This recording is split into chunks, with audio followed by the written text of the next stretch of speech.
light. Shadows creep and crawl with every scream. Hear the echoes call. Synths and guitars in a haunting blend. An 80s vibe where the terror transcends. Shocktoberfest, scream until dawn. In your nightmares, the terror's reborn.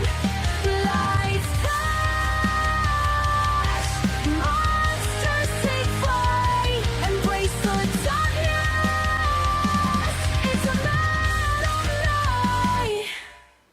Hello everyone, and welcome back for day 10 of Shocktoberfest 80s Rewind. As always, I'm your host, Wildman Wes. We are now moving into 1983, and today's episode to start off this year bracket is cult classic. Today is Sleepaway Camp. There are a lot of people that have seen this film, and there have been a lot of parody jokes and references throughout pop culture, whether it's other movies and TV shows. But we're going to talk about that at a later time. Let's delve into this film, shall we? Our movie starts off with a man and his two children, Peter and Angela, on the lake having some fun. And unfortunately, the father and Peter are no longer with us due to a boating accident because some kids just don't know how to pay attention. We fast forward where Angela is staying with her cousin Ricky, and they're going off to summer camp. Fun in the sun with all their friends. Well, at least Ricky's friends. When Angela gets there, a lot of the campers, as well as the counselors, don't really care for her because she's very quiet and very awkward. And in the midst of all this awkwardness and quietness, there's a lot of unfortunate accidents where people don't necessarily make it out alive. And while all that is going on, Ricky's friend Paul befriends Angela, where she starts talking to him a little bit more and actually opening up. And a lot of the other campers don't like that. And they want Angela to pay, but they are the ones getting paid back. And in the end, we find out that Angela was actually Peter, because Ricky's mother always wanted a girl and made Peter become a girl, or at least look like a girl. And unfortunately, Paul figures this out, and too little too late, and he is no longer with us. And we spawn a series of sequels. This is one of those movies that I have to tread very lightly on when it comes to the plot, because it's one of those movies that it's a little nerve-wracking, especially the twist ending, because you're not expecting it. Even when I saw it for the first time years ago, even though I knew what was going to happen because people spoiled it back then for me, I was not expecting the actual cinematography to show us what was at stake. Now we're going to talk about what I like and what I don't like about this film. What I don't like about this film, I'm just going to start with that. I can't really say there's a lot that I don't like about it.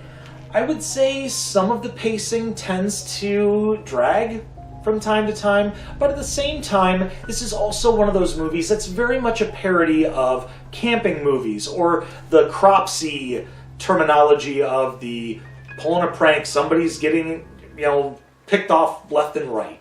And also in the realm of Friday the 13th. And this is definitely one of those movies that does not take itself seriously whatsoever. Whether it be the acting, whether it be the characters, whether it be the special effects where the campers and counselors and staff are getting picked off. And there is a charm to it. However, there are moments where it does drag. And that's okay. Sometimes it's needed. But in this situation, at least it didn't drag like other movies we've had in the past. Going into what I like, as I mentioned, the special effects, for what they were very interesting, innovative, and funny. Because this is meant to be more of a dark comedy, and a parody of a lot of these horror films that take place at summer camp.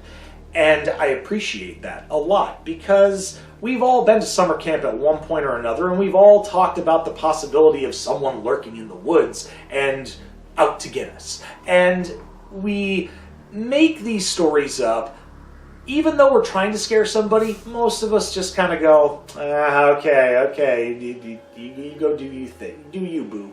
We are. With the premise, especially of the twist ending, what I really find interesting and that I like is that we sit there and feel like Angela being the villain, being the horrible person because they got revenge on the people that did them wrong. A lot of it is this, yeah, it's a revenge story in a way, but at the same time, psychological thriller, because if you think about it, the aunt, Ricky's mother, is the real villain of this, because if it weren't for her doing her thing to skew Peter's mind to becoming Angela, those kids at the camp, those counselors, that staff, they probably would have been alive today. But at the same time, that's where we want to give that sympathy towards Angela's character for eventually having a psychological breakdown. And especially when it comes to identity. This is a big identity movie.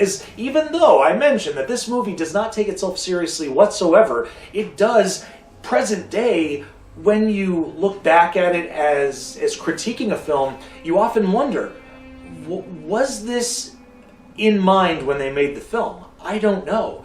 And that's what makes this movie not necessarily terrifying, but interesting.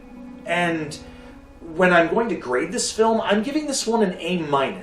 And a lot of it is because when I mention some of the pacing in this film can be a little bit rough, but not as rough as other ones we've talked about in the past. This one very much keeps you on your toes, makes you wonder. You have an idea at times, possibly, that you figure out who the killer is, but at the same time, the twist ending, it's going to blindside you if you don't know the whole story.